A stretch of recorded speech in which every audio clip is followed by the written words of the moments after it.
is my stock portfolio going down? It's James's SWOT analysis of, is this threat now coming true? And if it is, it's time for bookkeeping, beer, and BS. Dan, towards the right, is that drop, say, Putin's price hike, or what is that? This drop here? Is that because of Putin? I don't think you could say it's because of any specific event. I'm just kidding. I'm kidding with you. Oh, I got you. But no, I think that's a great question, because I think people want to point to a thing, right? Like, we know this big drop back in March of 2020 was a thing. And again, like, the market trades on uncertainty and on what we think is going to happen. And we'll bring this back to, how this impacts our businesses and our customers and all that stuff. But we just always have to keep in mind that the market is trading based on what they perceive to be happening.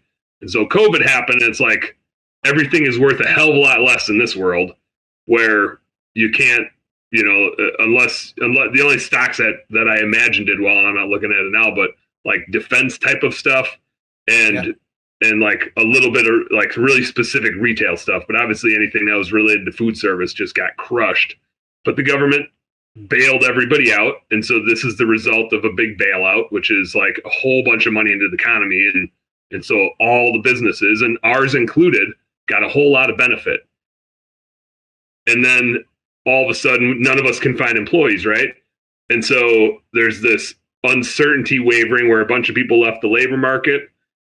A bunch of consumers are looking at $5 a gallon. And even though they have way more money, they're still going to stop. They're still going to be like, okay, now it's time to slow down, right? Now it's time to like protect the money that we have. And this happens when you have massive inflation, that even though people have more money, they're not like, well, let me just put this back into circulation. Eventually you have that massive inflation, and then you get some signs of this like recession. And it's a little bit of a self-fulfilling prophecy that once it starts, people stop spending. And what happens when people stop spending is that companies stop making money.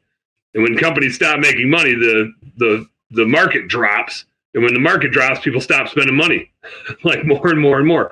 We're fortunate for a lot of us that we do target, the higher up, the higher class, like upper echelon, more wealthy people are our target demographic for our services. Our services are luxuries, not necessities. We lose demand, but we're able to keep some demand going because a lot of our customers don't care about a recession that much.